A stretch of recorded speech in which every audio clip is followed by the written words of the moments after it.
Kaca Benggala jelang Pilkada Kap Bekasi 2024, legislasi untuk siapa?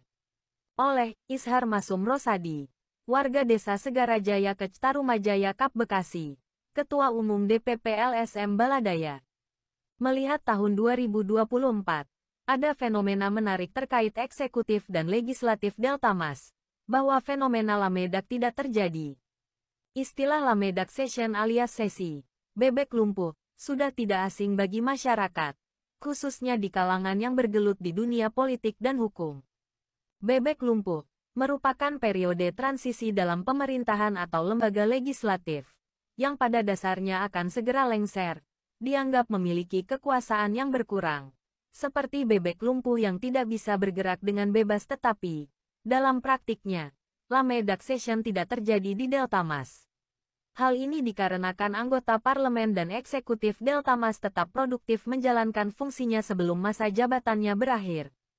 Pada Desember tahun 2023, pemerintah daerah Kabupaten Bekasi mengajukan 13 rancangan peraturan daerah Raperda untuk menjadi agenda dalam program pembentukan peraturan daerah Propemperda tahun 2024 Info Daerah.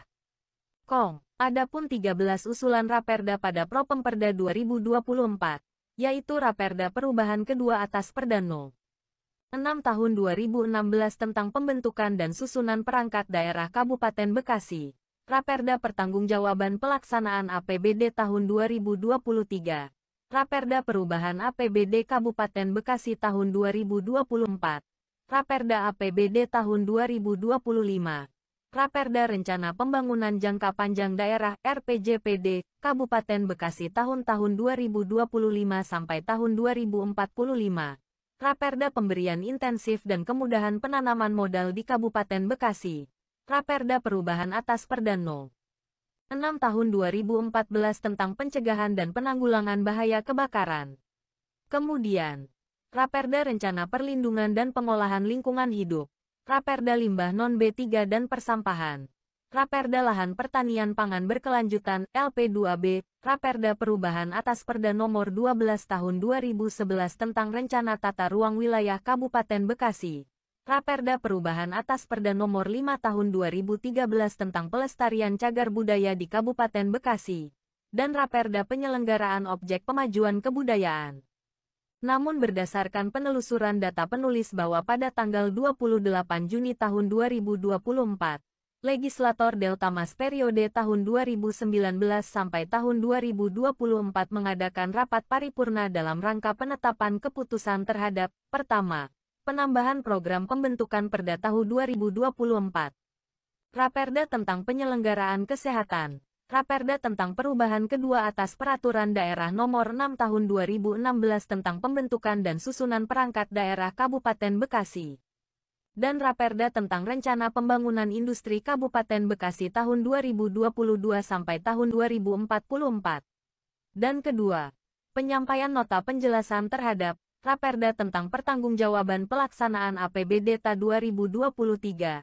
Raperda tentang Rencana Pembangunan Jangka Panjang Daerah RPJPD tahun-tahun 2025 sampai tahun 2045, dan Raperda tentang Perseroan Terbatas Bina Bangun Wibawa Mukti.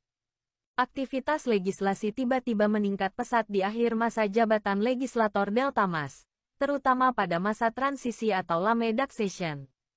Kesibukan legislasi ini terkesan memaksakan keputusan dalam waktu singkat dan minim meaningful public participation.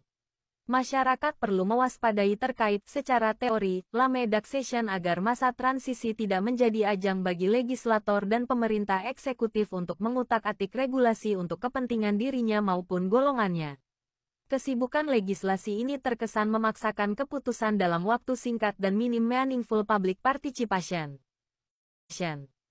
Masyarakat perlu mewaspadai agar masa transisi tidak menjadi ajang bagi legislator dan pemerintah eksekutif untuk mengutak-atik regulasi untuk kepentingan dirinya maupun golongannya. Diperlukan pengawasan ketat dari masyarakat dan lembaga pengawas untuk memastikan transparansi dan akuntabilitas dalam setiap aktivitas legislasi yang dilakukan.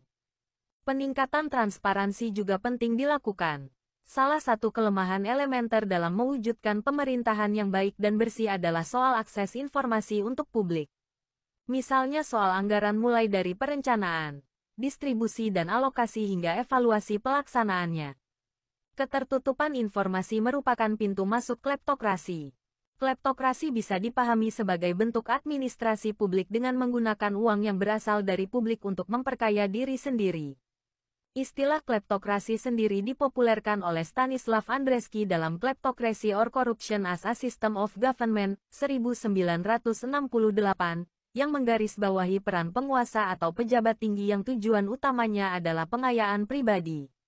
Mereka memiliki kekuatan untuk memperoleh kekayaan pribadi sambil memegang jabatan publik. Kleptokrasi menjadi mapan bahkan memberi imunitas bagi para pelakunya karena ditopang oleh rezim ketertutupan informasi. Birokrasi elitis menjadi benteng pertahanan kokoh para koruptor yang bersembunyi di balik sejumlah aturan dan protokoler yang menjauh dari partisipasi publik. Singkatnya, kebijakan publik yang lahir dari sistem oligarki benar-benar menjadi cara jitu para koruptor untuk bancaan uang rakyat setiap saat. Kemudian, peningkatan keterlibatan masyarakat dalam diskusi dan pembahasan raperda bisa membantu menjamin bahwa suara rakyat didengar dan dipertimbangkan secara serius. Di tengah-tengah persoalan yang sedang mereka rasakan, perlu diketahui bahwa berdasarkan pada ringkasan laporan penyelenggaraan pemerintahan daerah (RLPPD) Kabupaten Bekasi tahun 2023 menguraikan bahwa angka Gini rasio Kabupaten Bekasi pada periode tahun-tahun 2010 sampai tahun 2023 menunjukkan adanya fluktuasi dengan tren yang meningkat. Pada tahun 2023, rasio Gini Kabupaten Bekasi sebesar 0,397. Angka ini mengalami peningkatan jika dibandingkan dengan kondisi tahun 2022 yang sebesar 0,373. Artinya bahwa tren kesenjangan meningkat, sehingga adanya perbedaan antara distribusi pengeluaran kelompok kaya dengan kelompok miskin. Dan jika dilihat angka kemiskinan juga mengalami peningkatan di tengah tingginya investasi di Kap Bekasi. Angka pengangguran juga masih tinggi. Dan belum lagi dengan persoalan kesejahteraan para buruh yang dihadapkan pada kebijakan TAPERA, Omnibus Law, outsourcing, upah murah, penegakan Perda Kap Bekasi Nomor 4 Tahun 2016 tentang ketenaga kerjaan, dan kebutuhan akan adanya gedung P di Kap Bekasi. Jadi, dengan langkah-langkah peningkatan transparansi dan pelibatan publik, diharapkan potensi risiko lamedaksession pasca pemilu 2024. Di mana akan berakhirnya masa jabatan PJ Dani Ramdan dan Ketua Legislator Delta Mas, Ben Holik, bisa diminimalkan, dan proses legislasi tetap berjalan sesuai dengan prinsip-prinsip demokrasi dan keadilan. Apalagi PJ Dani Ramdan kian masif melakukan belusukan dan bermanuver di utara Kap Bekasi dan beredar informasi di masyarakat bahwa dirinya akan mencalonkan diri sebagai Bupati Bekasi pada pilkada mendatang. Pada akhirnya, kita berharap apa yang dilakukan birokrat dan legislator Delta Mas di masa transisi ini adalah benar-benar untuk mensejahterakan rakyat Kap Bekasi, mengurangi angka ketimpangan, menurunkan angka kemiskinan dan pengangguran, serta menyejahterakan buruh. Jika bukan untuk itu, birokrat dan legislator yang akan maju ke gelanggang pertarungan 2024 harus memakai kaca benggala untuk mengukur diri. Pantaskah mereka maju? Jangan hanya semata-mata karena syahwat, berkuasa dan egoisme pribadi mereka lari tunggang langgang ke medan perang pilkada 2024 mendatang.